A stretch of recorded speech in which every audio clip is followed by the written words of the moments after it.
falhas no caso Adélio, o que ninguém te contou. Ao processo do Adélio. E a todas as provas que estão lá. Inclusive as falhas dessas provas. Também tivemos agora acesso a um outro depoimento que é o do Renato. Nós tínhamos ouvido por telefone, ele contando como que achou a faca. O senhor presenciou a facada? Não. Viu o agressor? E o agressor deu depois da facada. E o senhor pisou numa faca? Pisou na faca. Quando o senhor pisou nessa faca, o senhor estava muito próximo do agressor ou já ia se afastar? Na hora que eu pisei na faca, ele já tinha sido recolhendo. Só que foi dominado, no meu turno, eles tiraram ele, e aí aquela turma, os policiais, todo mundo querendo resolver a situação, e eu me afastei e fui quando eu pisei na faca. E aí surgem os dois advogados do Ceará, de Fortaleza. Na conclusão, eles dizem o seguinte: após análise das características individualizadoras presentes nas impressões levantadas, dos fragmentos revelados nos materiais não apresentam quantidade e qualidade de informações suficientes para uma individualização. Resumo da ópera: as digitais que existem na faca não são suficientes, nem no saco, para dizer que a faca estava nas mãos do Adélio. Nada prova que a faca tenha sido aquela usada contra o Bolsonaro. A faca questionada não apresenta indicação de origem. A origem qual seria? O fabricante, uma identificação que eles pudessem se reportar e dizer: olha, aqui foi comprado no local tal. Tá? Ela não tem identificação alguma, tá? E nem tem DNA, nem tem impressão digital. Portanto, como prova, falível, questionável, né, inservível, pode ser qualquer faca. Alguém pegou e disse: foi essa. E pronto, acabou essa conversa.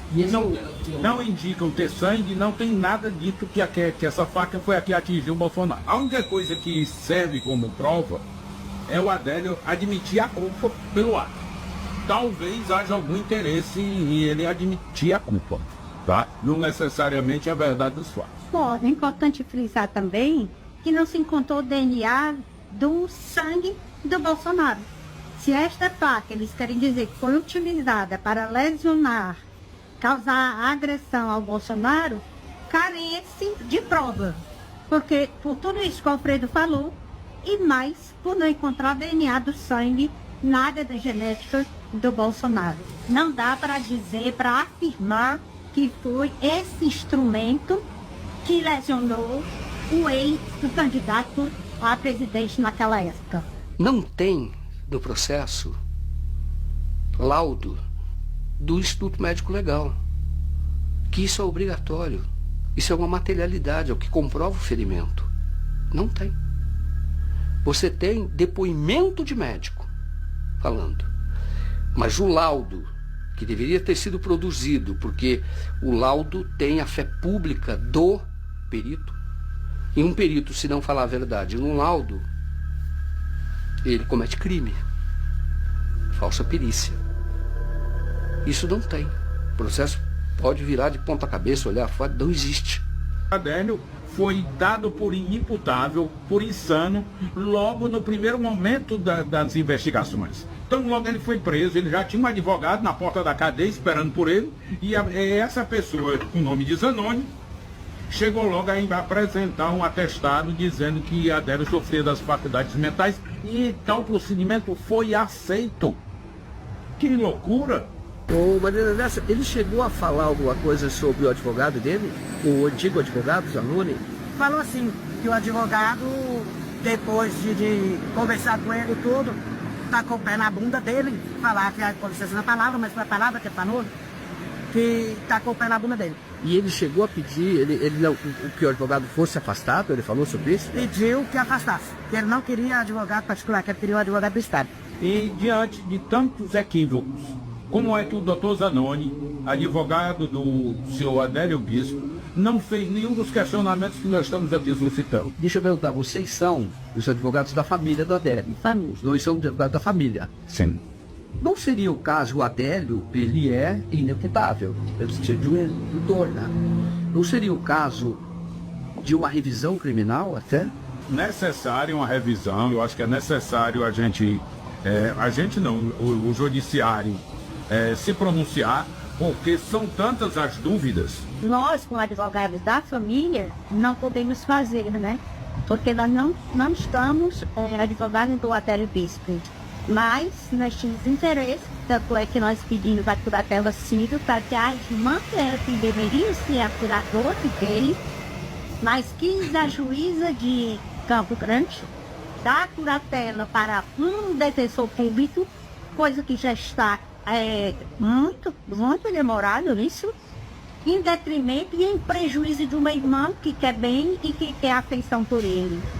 Os outros irmãos também nos deram procuração. Mas há uma determinação do Estado brasileiro em manter o Adélio calado, incomunicável. E o que acontece? O que eu digo sempre para o Deus? Se ela se manifestasse, se o judiciário se manifestasse, nós temos que recorrer. Qual é o que eles fazem?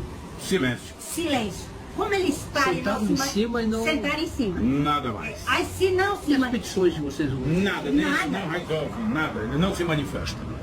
E está demonstrado que eles estão nessa ausência há mais de ano. É uma violação ao direito do Adélio e ao direito dos familiares que tem de ter contato com o sistema. É por isso que nós entramos para defender essa família, mas lutar contra o sistema é muito difícil. Vocês acham que há um interesse de que o Adélio morra na prisão? Sim. E com isso essa história... É em silêncio. É em silêncio. É em silêncio. Não basta morrer. Morrer é até fácil. Mas a garantia de que ele não torne público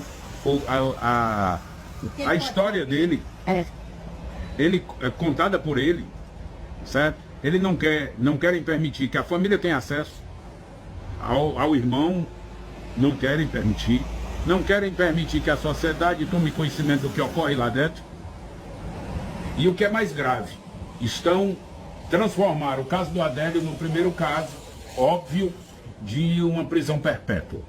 Ele não será solto da cadeia jamais. Mantidas essas condições, eles não vão permitir que o Adélio saia das grades. Mas o nosso próximo passo é denunciar com o regedorio que estão fazendo com ele, que nós já estamos com a peça pronta, ao Conselho Nacional de Justiça, porque na Corte Interamericana de Direitos Humanos ele já foi denunciado, o Brasil já foi denunciado.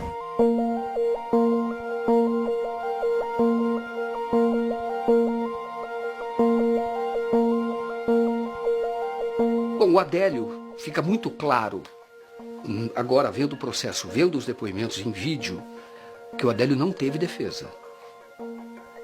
Num primeiro momento, não teve defesa.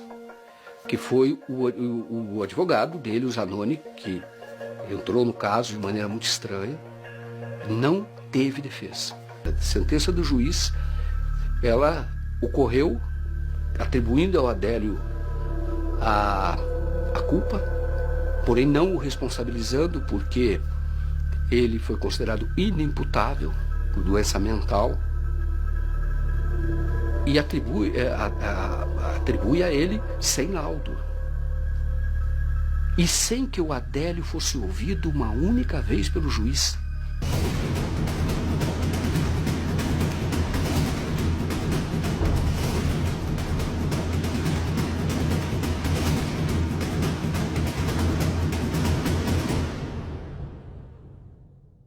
Bom, este foi mais um trabalho exclusivo